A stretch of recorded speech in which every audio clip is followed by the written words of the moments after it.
Magandang araw po sa lahat. Indeed, God is good. The sweet presence of God ministered to us today. I know na may mga kanya-kanya tayong mga hinaharap ngayon. We have different challenges, though we have a common denominator nowadays. There's a COVID crisis. It's also a challenge for everyone. And that's why we are privileged that the Word of God is always giving us hope and strength. And since may I also ask for an apology because I thought that we are going to end the series last week. And meron pa pala ako isang naka-prepare for the week, no?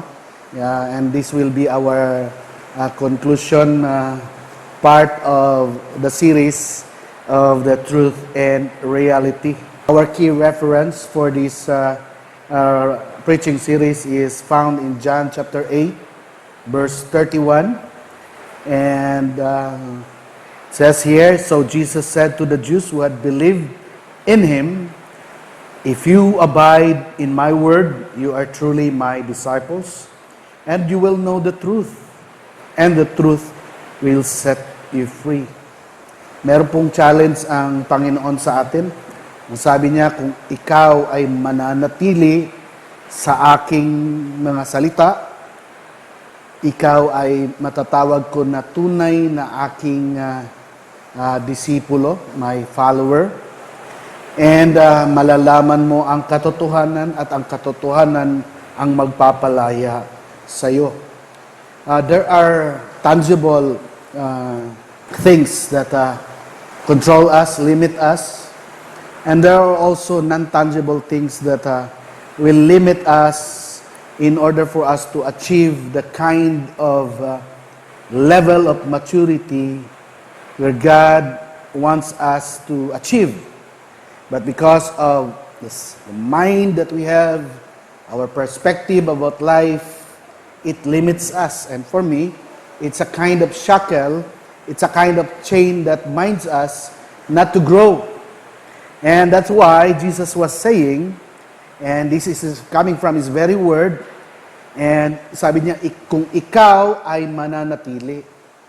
So you make a commitment to the Lord today that you are going to abide in His word. And as you abide in His word, you will discover that the word of God is the word of truth. And this word of truth will set us free. Amen. God designed us and desired for us to be free. God wants you to be free. And the key for freedom is the word of truth. And the word of truth is mananatili sa salita ng Diyos. In John chapter 1 verse 1 it says, "In the beginning was the Word, and the Word was with God, and the Word was God." The word of truth was Jesus Christ Himself. Meaning to say, Jesus is the truth. And He confirmed that in John chapter 14, verse 6. Sabi niya, "I am the way, I am the truth." The truth, perhaps, in my own acceptance to this word, that it is not just an event or a passage, a statement, or a way of life, but Jesus is the truth in itself. Okay? So, in our fourth installment of this preaching series, Truth and Reality, we have gone through the difference between truth and reality. Reality is a byproduct of what happened in the supernatural realm, because everything starts in the supernatural. When God created the heavens and the earth in Genesis chapter 1 verse 1, it started in the supernatural before the natural realm came into the picture when Jesus declared it by means of His word. And so, when during that creation, the earth and the universe was desolate and formless. Wala po talaga. It's just an abandoned, empty space. But when God blew His word, earth and heavens were created. Ito pong ginagalawan natin na daigdig ngayon ay na lumabas lamang po nung ang Diyos ay binigkas niya na let there be, no? And He created the heavens and the earth. And that's why, ang reality naman po ay related to things. Ano po ang nararamdaman natin? Malamig ba or mainit? Ano po ang nakikita natin? Maayos ba o hindi? Ang nalalasahan natin? We have the sense of taste, the sense of hearing. These are all related to realities, right? But if you see, reality is subjective. Because whatever you perceive, that is what is you can see, no? Ito yung nakikita mo kasi ito yung nalalangsahan mo, nararanasan mo, naririnig mo, at nakikita mo. Kaya po, bakit sinabi ng Panginoon na that you need to discover the truth. If you abide in my word, you will know the truth. Why? Because many people nowadays live a life in the reality itself. Dito lang sa realidad ng kanilang nakikita, not beyond. And, it is important for Christians like you and me to live a life of faith. Ang faith po is the opposite of what is logical because what we see is what we believe. Ito po yung napag-usapan po natin ng mga nakarang linggo. Hindi tayo naniniwala habang hindi natin nakikita.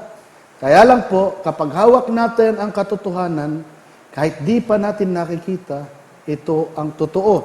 And I want to tell you that truth is absolute. And truth will always be real.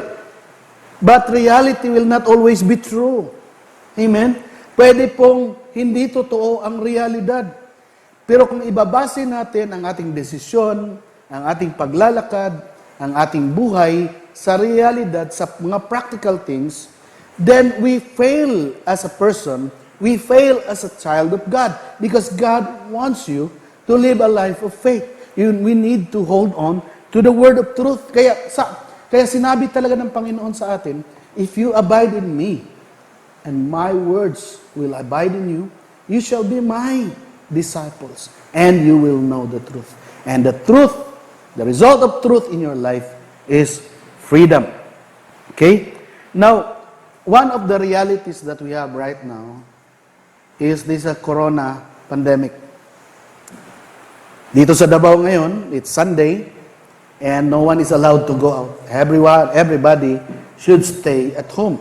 Wala talaga, no? Pag may nakakita sa labas, ay talagang makakaranas ng ngipin ng batas.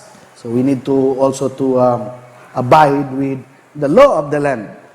And we need to support. Why? Because these are the suggestions and the recommendations of our health officials. And that's our reality. One of our realities right now is that COVID positive patients have reached 2,600, 2,600,000, I think, or 2.3 something. And the number of mortality is around 136. These are happening. And these are the realities of what we are having right now. And there are realities today that if we are going to continue the lockdown, we affect the economy. And if we are going to open our homes and get out of go to the public places, then we allow the contagion to increase. That's the reality. But if we are going to be bound by realities, ano po ang sinasabi ng salita ng Diyos dito sa krisis na ito? Kapag ang buhay natin ay nakasalalay sa kasalukuyang pangyayari at di po natin ibinabase ang ating mga kilos at gawa at kaisipan sa salita ng Diyos, ay dadaan po itong wilderness na ito sa ating season na walang nangyari sa buhay natin na nagbago. God wants you to change. God wants us to grow. Amen? And so, there is a truth, and the truth is the person itself. Jesus Christ. Ano po ang sinasabi ng katotohanan sa ating nararanasan ngayon? Let's open our Bible in 1 Thessalonians chapter 3 verse 1 to 8. Medyo mag-i-extend tayo ng konti ngayon. Total, nasa bahay lang naman tayo lahat. On the average, I'm preaching around 40 or 45 minutes. But today, I encourage you to just stay and receive your word today because this is very important. You are going to receive something that is very, very useful as we face together this COVID crisis. So, let's open our Bible in 1 Thessalonians chapter 3, verse 1 to 8. I'm using the Message translation. O naibangga ko na rin po ito sa King James. Bagamat napakahirap arokin, it's because it's an old English, so I'm binabangga ko sa ibang translation. That is somehow madaling maintindihan, no? Okay. And it says here, finally, when I could stand it no longer, it was Apostle Paul who was saying this, I decided to stay alone in Athens and sent Timothy, our brother and fellow worker, God's minister, to visit you to strengthen your faith and encourage you and to keep you from becoming faint-hearted in all the troubles you were going through. So, catch this, because this passage, though it was written 1,000 years ago, but it is very fresh for us today. Okay, let's proceed. But of course, you know that such trouble are part of God's plan for us Christians. In verse 4, even while we were still with you, we warned you ahead of time that suffering would soon come, and it did. This is the word of truth, okay? And in verse 5, as I was saying, when I could bear the suspense no longer, I sent Timothy. So, nabagabag din si Pablo. Kasi alam niya kung anong hirap na dinadaanan ng mga kapatiran doon sa Thessalonica. At siya nagpadala ng liham, no? And pinadala po niya si Timothy. And he said here, I sent Timothy to find out whether your faith was still strong. So this message is also to ask you and to find out that your faith is still strong. Okay? I was afraid that perhaps Satan has gotten the best of you and that all our work had been useless. And now Timothy has just returned and brings the welcome news that your faith and love are as strong as ever, and that you remember our visit with joy and wants to see us just as much as we want to see you. So we are greatly comforted. And dear brothers, in all of our crushing troubles and suffering here, now that we know that you are standing true to the Lord, we can bear anything as long as we know that you remain strong in Him.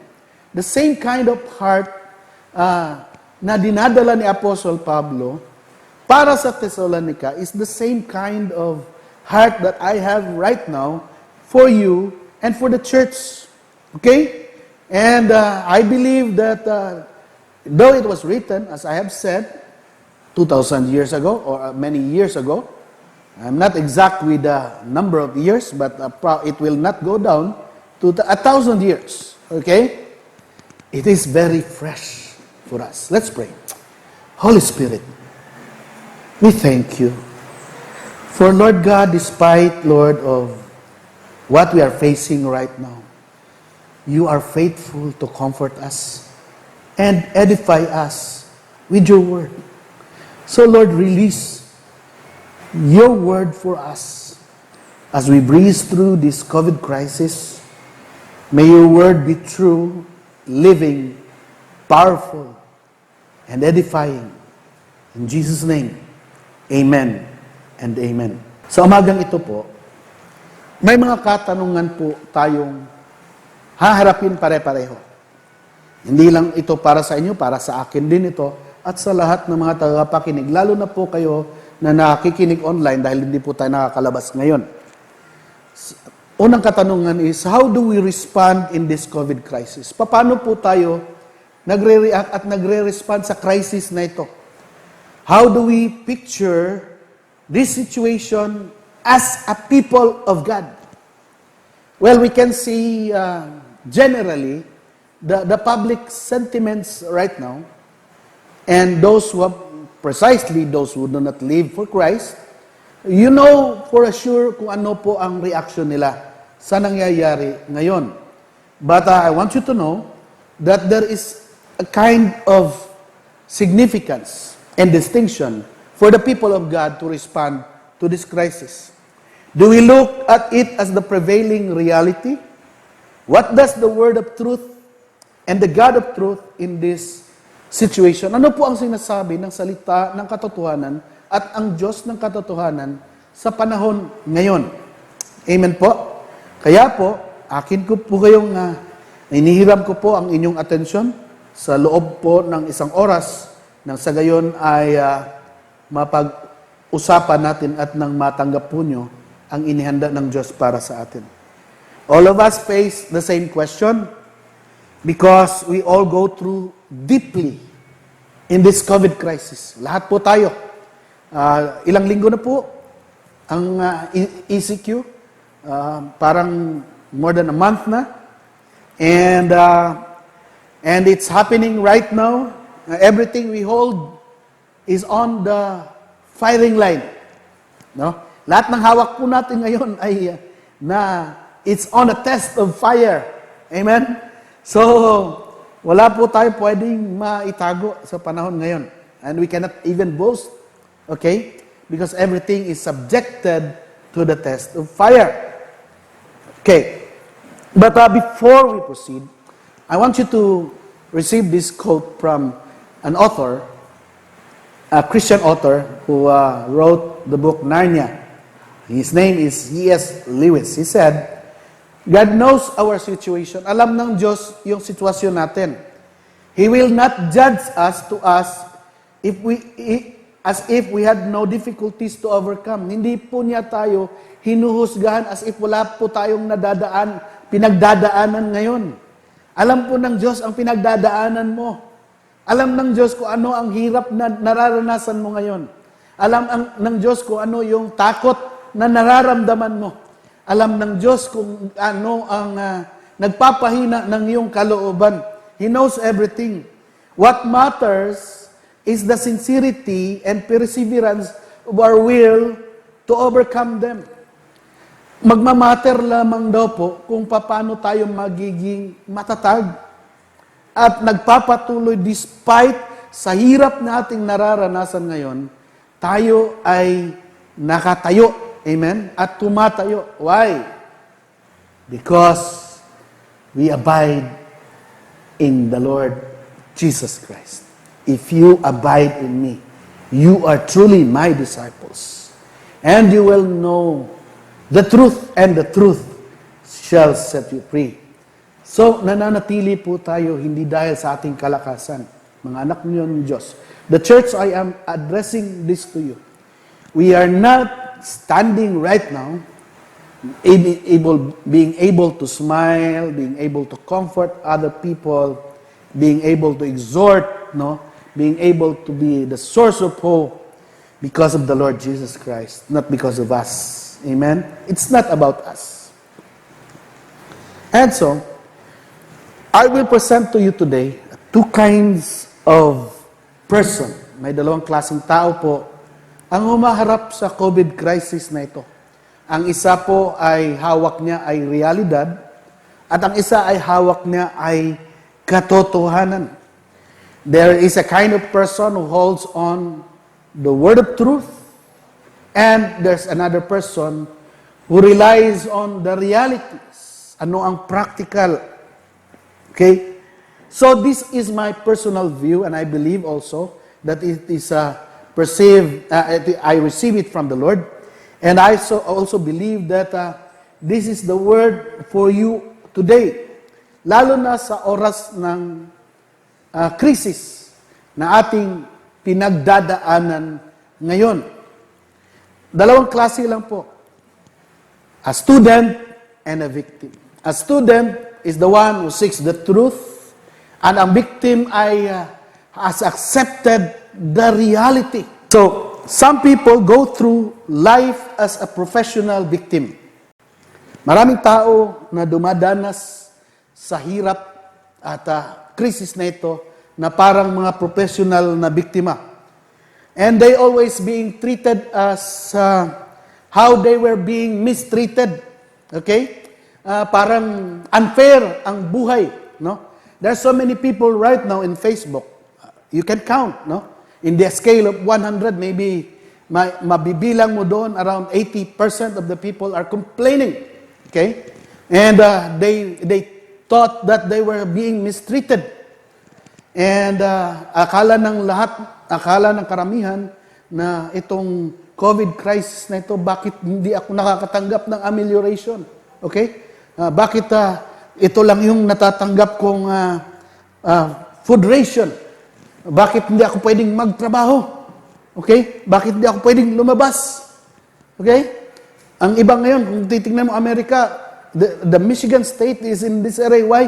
People are coming out protesting without ignoring even social distancing, just to air out their grievances. They felt mistreated. And so people, during the time of crisis, you will see two kinds of people. You might be, if you are a professional victim in this crisis, you will be a perpetual victim. And it dooms you to a life of self-centered misery because you learn nothing from this COVID wilderness. Wala kang natututunan sa COVID crisis na ito. And so we are all facing today. And I think that we are all subjected, everybody is being subjected to the hardships brought about by the coronavirus, to hardships. The world economy is on standstill. Everything was suspended. Amen? And so the reaction now is being qualified and quantified. At makikita mo dito, ano ang dalawang klaseng tao ang namamayagpag ngayon? Biktima ka ba or estudyante? And so I'm going to end this series that you are going to catch this principle and a revelation that you should also, if you believe that you sense that you are being mistreated, well, I'm telling you, you are on the wrong side of the fence. Because you should be a student. You know, when Jesus said, if you abide in me, you are truly my disciples. The Greek word for disciple is discipulare, learners in English. Estudyante po. So if we are a student of life, student of the Lord Jesus Christ, then we hold on the word of truth and not on what's happening with the reality that we felt that we are all victims. Okay? So, what is the difference now? It makes to be a student and a victim during this COVID pandemic. Ano po yung diferensya ano po pagkakaiba ng dalawa dito sa COVID crisis na ito? A victim says, why is this happening to me and to everyone? Ang biktima ay nagtatanong, bakit nangyari ito sa akin at sa lahat ng tao? Okay? And a student will say, what can I learn from the COVID crisis? Ano po kung ikaw ay estudyante, if you are a student in this COVID crisis, ano ang natututunan mo sa panahon ng crisis na ito? Amen? Are we growing? Are we, as I have mentioned 2 weeks ago, that we need to learn. We need to grow in 4 areas during the COVID crisis. And that's why we need to be a student. A student is a learner. Hindi mo pwedeng tawagin yung estudyante na walang drive to learn. Because hindi talaga estudyante yan. Tumatanggap lang ng allowance yan. Amen? A student is a learner. Tell yourself, I am a learner. And in this crisis, I want to learn something out of this COVID crisis, what the Lord is telling me in this COVID crisis. Okay, A victim looks at everyone else and cries out, life is not fair. Hindi talaga patas. Kaya dami na po protesta ngayon, no? A wage earner is not receiving, bakit daw yung mga 4-piece nabibigyan, bakit tayo hindi? Taxpayer naman tayo. It's not fair. Is it true? So, you are posing as a victim and not a student. A student looks at the crisis and says, what happened to me could have happened to anyone. Kung ano man ang nangyayari sa atin ngayon ay nangyayari sa lahat. Wala po excuse. Amen? Kung sila nga ay nakakatanggap, hindi naman din tayo pinapabayaan ng Diyos. Amen? Pasalamat po tayo may tinatanggap sila. At pasalamat tayo kasi ang tatanggapin natin direkta galing sa Panginoon. Amen po? Hallelujah. Hindi ka pababayaan or di ka iiwanan. The issue of this is trust actually. Okay. A victim believes these hard times have come because God is trying to punish us. Ang biktima ay nag-iisip na nangyayari itong pandemic na ito dahil tayo ay we are being punished by God. Kung sa Bisaya pa, gisilutan ta sa Ginoo. Mo na ang hunahuna sa mga tao nga biktima o pangisip. These are the kind of thinking that a person who was a mindset of a victim will say that nangyari ito dahil pinaparusahan tayo ng Diyos. Okay? But a student understands that God allowed this pandemic in order to help His children grow and mature. Bakit po tayo mga estudyante, bakit tayo dumadanas sa krisis na ito? Dahil gusto ng Panginoon na sa gitna ng crisis, ikaw ay lumalago, ikaw ay nagmamature. Amen?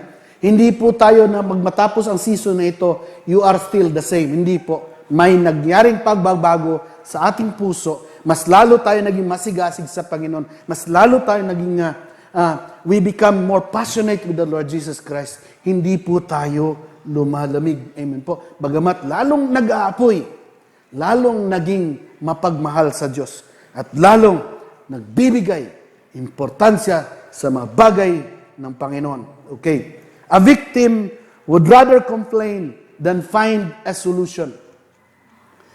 Totoo po, may mga problema ngayon. Yes, it's true.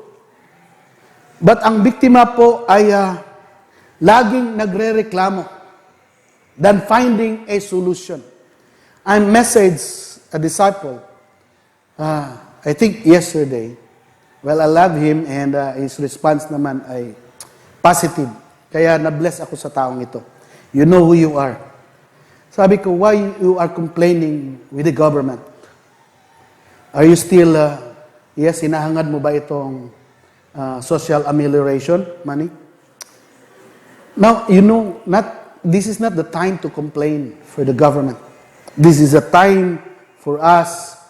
Ano po ang may tutulong natin? Kung hindi man sa pangkalahatan, kahit sa kapitbahay po natin. Amen? A student has no time to complain because he is busy making the best of his situation. Alam niyo po, sa crisis na ito, wala man tayo, hindi talaga tayo makalabas, lalo ngayon dito sa Davao. Bawal lumabas. Everybody is stay at home, sarado mga palengke, mga malls, lahat. Wala ka pwede punta. Pag lumabas ka dyan, masisita ka pa. Okay? So, we need to, instead of complaining, yung iba nababagot. Sarap ng magsabong, sarap ng magsugal, sarap ng magmadyong, sarap na pumunta ng beach. Dami na natin gusto, pero hindi tayo nakakaalis. And we keep on complaining. That's a victim mindset. A student mindset is, we make ourselves busy to make the best of the situation. You know, to be honest with you, never in my entire life that I gained so much knowledge in many things than this COVID crisis. I learned how to set up, how to make a vermiculture tower. I know now how to set up the aquaponics. I know how to set up hydroponics. Although hindi tayo maka-avail ng mga materials kasi kahit hardware ay sarado. May isa din ako natutunan. Natuto ako magpanday. I perfected my dough recipe for my pizza. My children are acquiring new skills. Moriel learned how to bake cake. Mas lalong sumasarap yung luto niya. And Lennon is acquiring new skills sa trabaho niya. And Sam is everyday nakakapagsulat na siya ng kanyang devotional notebook. Well, that's for her level. We need to grow on many areas. And me as a pastor, that I gathered more materials for our equipping. I read a lot of articles right now related to how we are going to edify ourselves. We need to grow, okay? We need to make the best of it. And I am enjoying actually. Aside from the fact that as a husband, I worried about Ellen, who is now in the COVID unit. Nasa frontline talaga siya ngayon. And it shakes me, but hindi po ito ang nakakapagpabagsak sa akin. Because I know hindi siya pababayaan ng Panginoon. Amen? Kasama ng ating mga kapatid na mga nurses sa Jeddah ngayon. My prayers are always with you. Pati kina Gaga sa London, kina Ken, Dali, all the frontliners that we know. And a victim feels so sorry for himself that he has no time for others. Lagi na lang tayo nag-i-emote, no? Ang victim, lagi nag-i-emote yan. Puro yamot, puro ano na lang ang para sa kanya. Okay? That hindi na siya makapag-isip paano tayo makakatulong sa iba. I was so excited 2 days ago that a person whom I know, he is not my friend actually, but he is an FB acquaintance, posted in Facebook that may kaibigan daw siya na nangangailangan ng type B+ na dugo. Sabi ko, na-excite ako kasi nga, makakapagbigay uli ako ng dugo. And I told him, so excited that I am going to donate my blood because the last time that I donated my blood to a boy with a leukemia and an advanced stage leukemia was healed. Sabi ko, sana matuloy. Pero sabi niya later in the night, Kuya, hindi pala kasi nakakuha na kami ng blood. Sabi ko, it's okay. But if you need, again, that blood for type B+, don't hesitate. Ako magbibigay ng dugo. It's not for me to gain popularity, but for God to be glorified. And there are many things that we can extend. We can help others that we don't feel so sorry for ourselves. There are many ways. Ayoko nang banggit, no, kasi hindi naman tayo politiko. And we don't have to flaunt it to other people. But I will have to tell you, we need to do something for sa mga nangangailangan talaga ngayon. Okay, a victim begs God to remove the problem. Ang biktima daw ay umiiyak sa Diyos na, Lord, tanggalin mo itong problema ko so that I might be happy. Okay? A student has learned through the problems of life that God alone is the source of true happiness. Minsan po, nagpipray tayo na, Lord, tanggalin mo yung problema ko para ako'y maging maligaya. Alam niyo po, nalilimutan natin na ang tunay na source ng ligaya ay ang Panginoong Hesukristo. This is the position and perspective we need to have, my friends. We believe so much in the sovereignty of God when hard times come. At sa COVID crisis na ito. We know that God is at work for our good and His glory. In 1 Thessalonians chapter 3, verse 1 to 8, writes to some new believers who suddenly found themselves in great difficulty. Alam ko po, lahat tayo, kayo dyan, nakakaranas kayo ng hirap ngayon. I'm not saying that we deny this, we see the reality, right? But God is telling us to learn, to make use of the time that we have right now, na mas makilala natin ang Panginoon at tayo lumago bilang isang anak ng Diyos. It's a kind of persecution for everyone. For our faith in the Lord Jesus Christ. Ang dami po nawawalan. ng pananampalataya. Why? Because they lost track of the word of truth and replace it with reality. That's the danger of reality. So there are 5 truths in this COVID crisis. May 5 po na katotohanan. Itong hinaharap natin na crisis ngayon. Okay? Number 1, no one is exempted from the COVID crisis. Wala pong exempted ngayon. Mayaman, mahirap, may trabaho, wala. Matanda, bata, babae, lalaki. Okay? No one is exempted. And in 1 Thessalonians chapter 3 verse 1 to 3, and in verse 3 he said that no one should be shaken by these afflictions. No one should be shaken by these afflictions. Why? Hindi tayo dapat mabagabag sa krisis na ito. Ang shaken in other translation is unsettled by these trials. Lalo nawiwerla, natataranta sa gitna ng krisis. The Greek word for unsettled means wag the tail. Kita yung buntot ng aso gumaganon? If we are unsettled, our life is unsettled, if our faith is unsettled, and we live as a victim, we have that victim mindset, where our faith is unsettled, hindi po siya nakatayo na matibay. Okay? It has the idea of being shaken by circumstances so that you will fall away. Kaya inaampas tayo ng ganon, there is a tendency mapapatapon tayo sa malayo. Nawawala po tayo. There are so many Christians nowadays sidetracked because their faith were unsettled. And the Bible says in 1 Thessalonians, no one should be unsettled. No one should be shaken. Huwag kang mapaapekto masyado, kapatid. Yes, reality po ito, hindi natin kaya eskapuan. Pero ang sinasabi ng salita ng katotohanan, huwag kang mataranta ngayon. Amen? May pinapagawa ang Diyos at may ginagawa ang Diyos. 2 things. May ginagawa ang Diyos. Totoo po yun, may ginagawa siya. At may pinapagawa ang Diyos sa iyo. Okay? So that you will not fall away from the right path.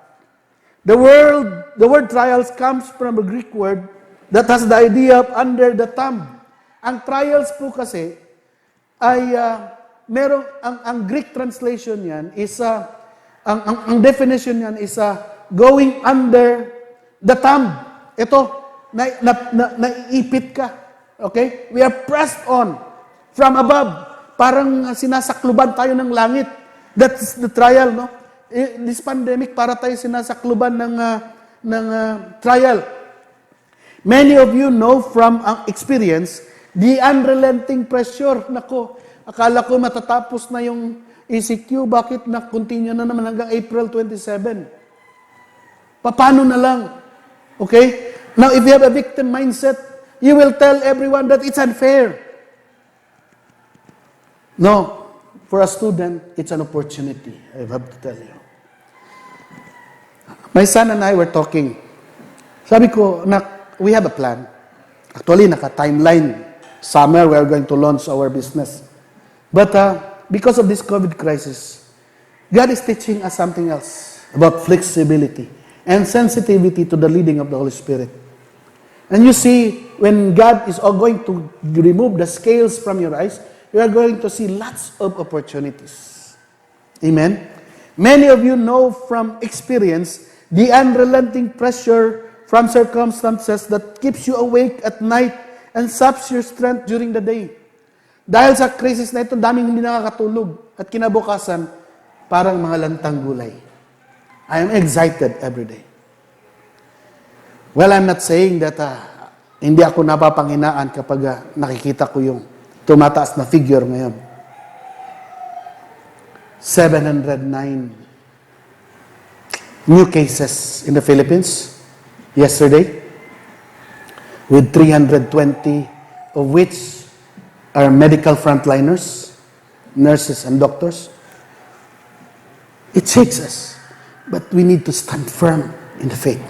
And let's ask God, Lord, Ano po yung pinapakita nyo sa amin dito? In the time of darkness, you see, God is the light.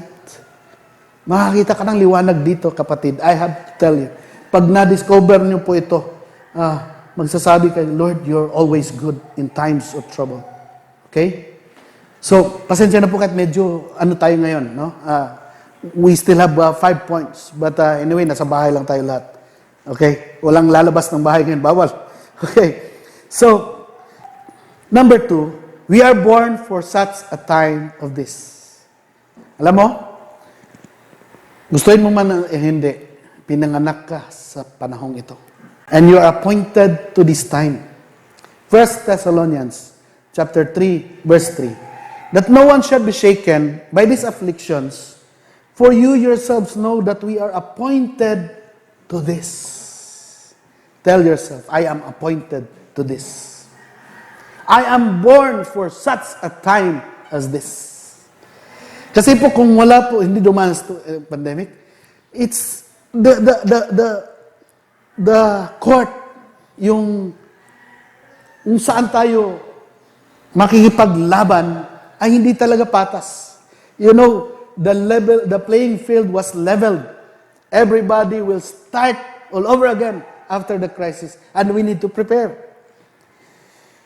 And this verse is saying, you know quite well that we were destined for them. The phrase we were destined comes from the verb that means to put or to place, inilagay. It's a very strong way of saying these hard times were placed here by God. Itong pandemic, although hindi galing sa Lord, itong COVID, hindi galing sa Lord, pero naitala na po ito. Nailagay na po ito sa history. Amen? Because our God is the Alpha and Omega. He knows the beginning and the end. And in the middle of this season of mankind, inilagay niya po itong COVID crisis. Okay? It is placed there. They didn't happen by accident. In fact, it is the opposite of chance or circumstance. Whether we like it or not, haharapin po natin ang ganitong klaseng crisis kasi nandyan nga po. Like for example, if you are traversing EDSA, just to be common with everyone. If you're coming from Magallanes, going towards EDSA, pagdating mo sa kalagitnaan, on the right side, makikita mo SM Mega Mall. Inilagay na doon ang SM Mega Mall. Parang sa biyahe natin, papunta sa dulo ng ating buhay, andyan na po yan. Whether we like it or not, madadaanan at madadaanan mo ang crisis na ito. So it's the second truth. So there are no accidents with God. Only incidents that are appointed by Him for our good and His glory. So sa pagdaan mo dito, it's up to you on how you will respond with a situation. Either you become a victim or a student. Everything that happens in the world is either, yes, may mga time na ang Diyos talaga ang naging ang pinaka-source nito, pero may mga time din na inaalaw ng Panginoon ang mga pangyayari. And there is no third category. Nothing ever just happens na parang bigla na lang sumingaw sa buhay natin. And nothing is caused by someone or something outside of God's control. May mga pangyayari sa ating buhay ay hindi po ito kagagawan ng tao or ng ibang tao or ng kalikasan na hindi po it's something outside of God's control. That means there is no such thing as a chance, fate, or luck. Kaya po hindi tayo naniniwala sa good luck. Hindi tayo naniniwala sa mga pungsoy. Hindi tayo naniniwala sa kapalaran. Naniniwala tayo sa kalooban ng Diyos. Amen? Klaro po. Kaya po when you say to someone, good luck, it doesn't have no bearing to a Christian. Because we don't believe in accidents, fate, or luck. We believe that everything is within the God's control and authority. It was being placed there. Okay? So, the number 3 truth is that we need to pass through the crisis. Kanina, no one is exempted with this COVID crisis. Number 2, we are born for such a time as this. Number 3, we need to pass through the crisis. Kailangang danasin. Amen? Sabihan mo yung katabi mo kung may kasama ka. Itong COVID crisis, kailangan danasin natin. Kaya stop blaming any nationality. Stop being xenophobic. You know, we have a fair share of discrimination also. Okay? And we don't like that. We cannot blame anyone. Victims will always blame someone. Okay? But students will know na lahat tayo ay dadaan. Okay? We don't have to, well, I have to tell you frankly, we don't have to blame the Chinese for what's happening. We don't have to blame the Americans for what's happening. We don't have to blame the government for what is happening. Walang sino man may gusto nito. Okay? Talagang dadaanan ng bawat isa ang krisis na ito. Some people may regard this as a negative. Because in 1 Thessalonians chapter 3 verse 4, even while we were still with you, we warned you ahead of time that suffering would soon come. And it did, right?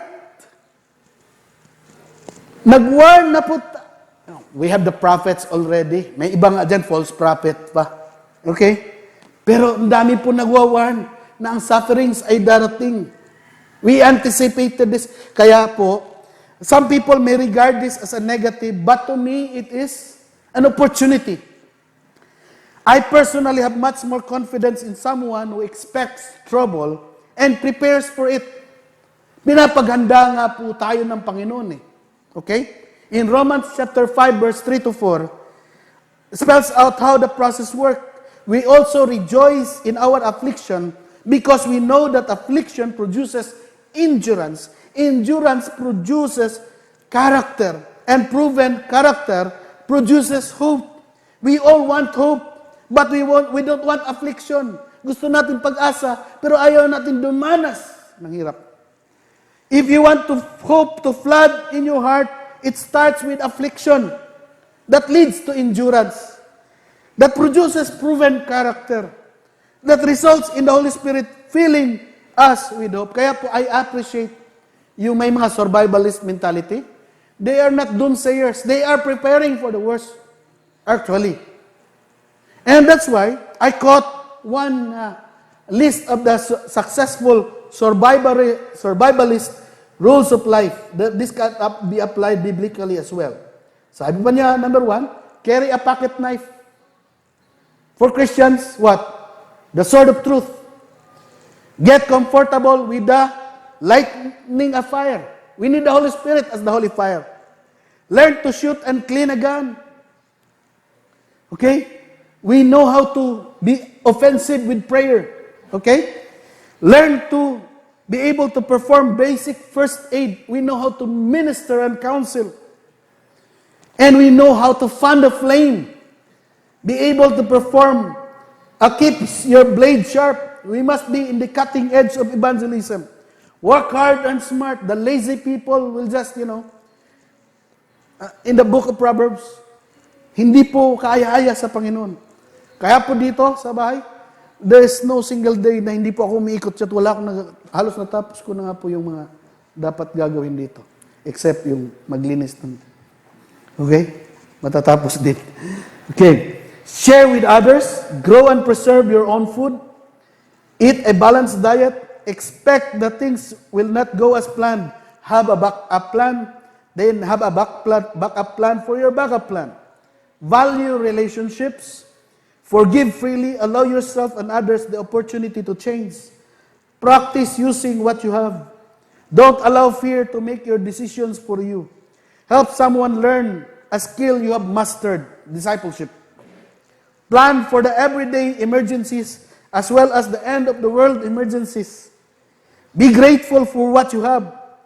Kaya po, dito sa preparation of the end of the world, hindi tayo masyado nagtuturo ng end time, prophecy. Because we always hold on to the very command of God, occupy till I come. Mangyari at mangyari, we are prepared. Okay?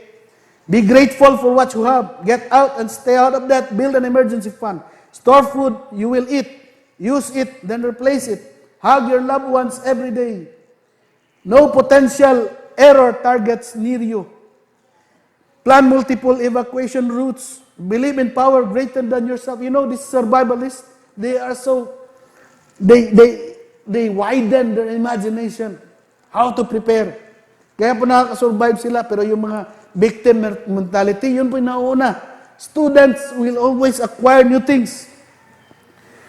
Shoes matter, or own some quality hiking shoes.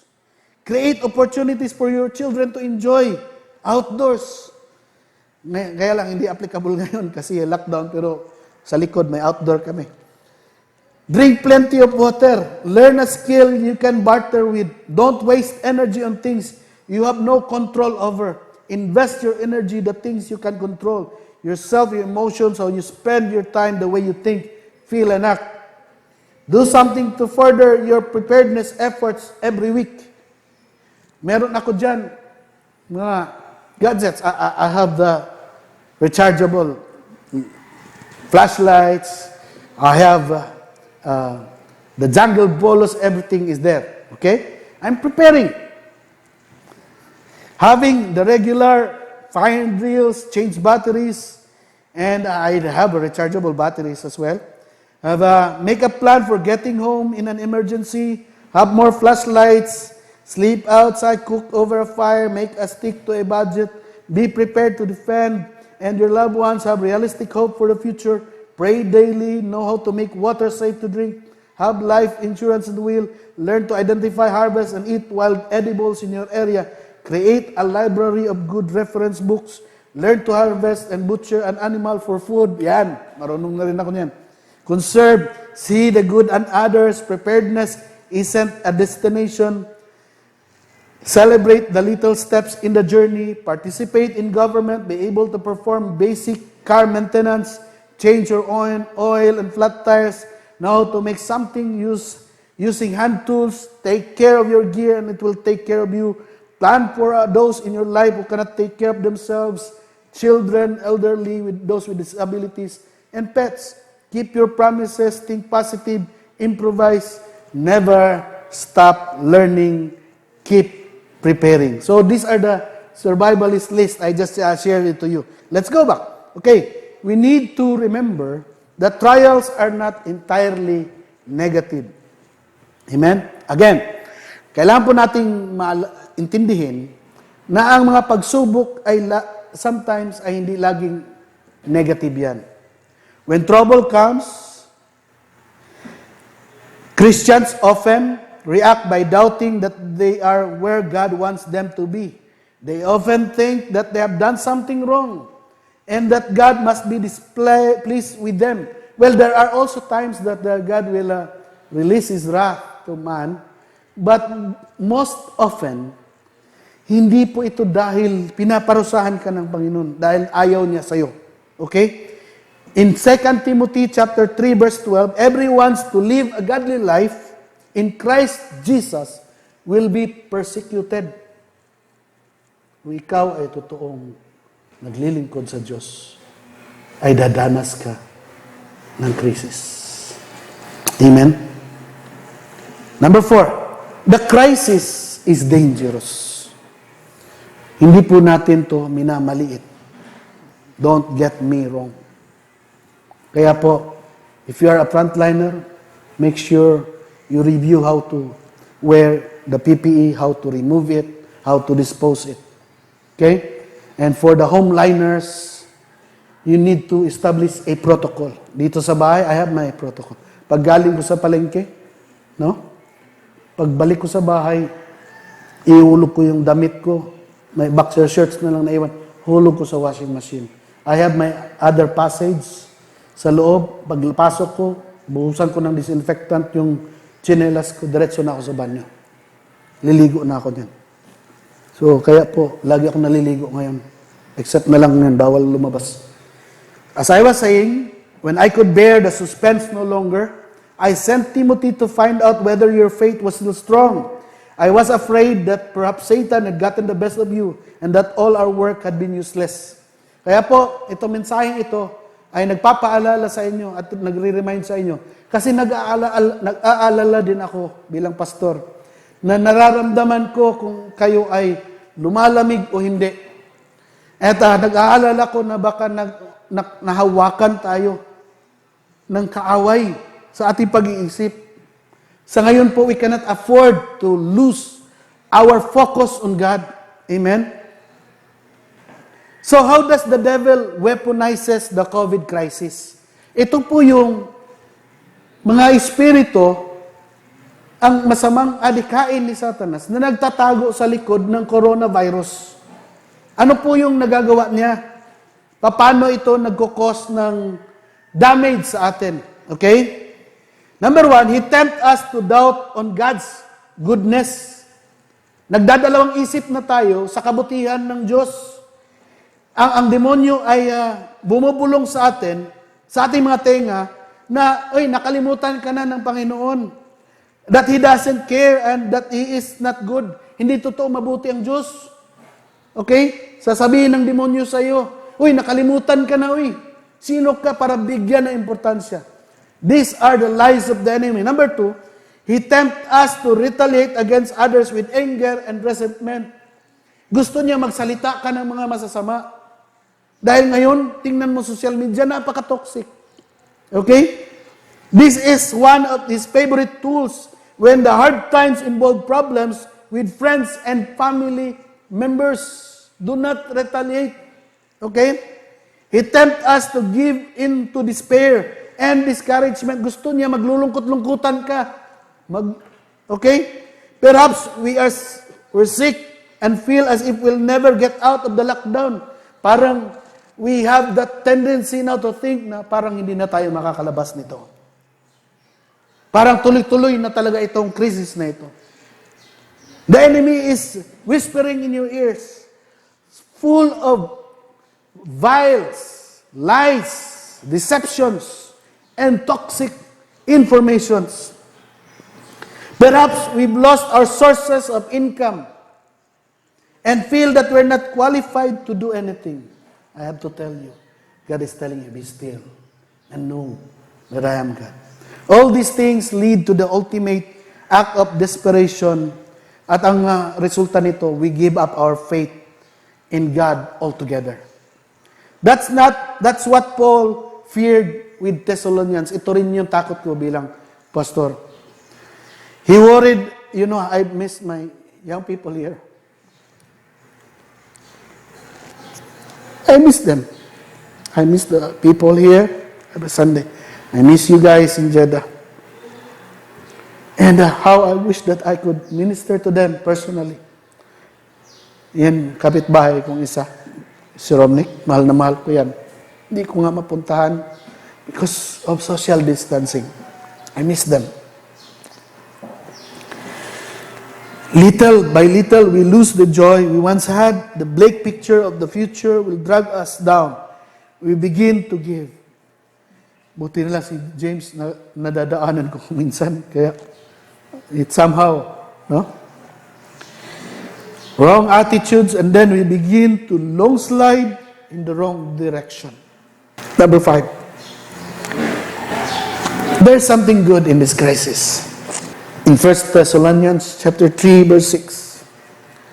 Now Timothy has returned and brings the welcome news that your faith and love are as strong as ever, and that you remember our visit with joy, and wants to see us just as much as we want to see you. Here Paul plainly says, alam nyo, malalampasan natin ang krisis nito. Itong trials na ito, itong hardships na dinadaanan natin lahat, by faith. As a student, and not as a victim.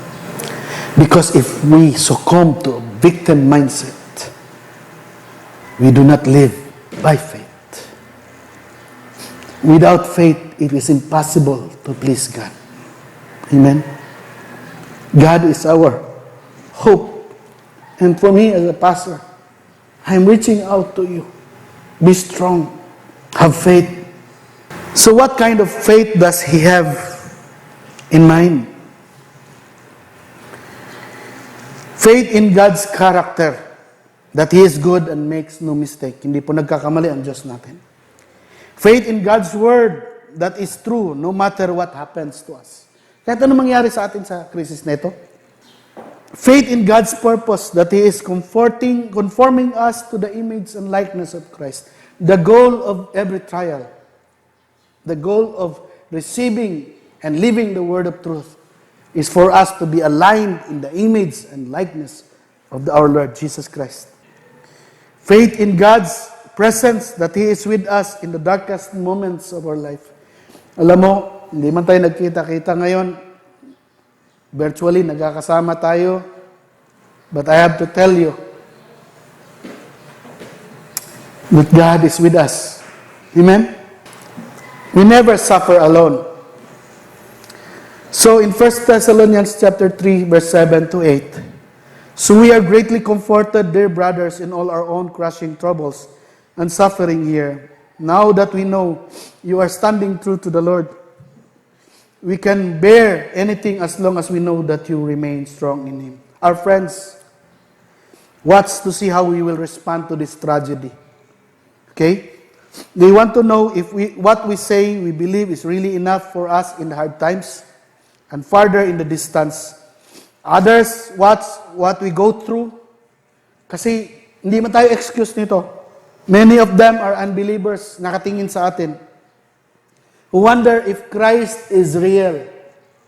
They don't know, they are not sure, maybe they've read the Bible, maybe they have not, they're watching how we respond to malicious accusations, the loss of a job, career setback, or a financial collapse. Everybody is having a hard time nowadays.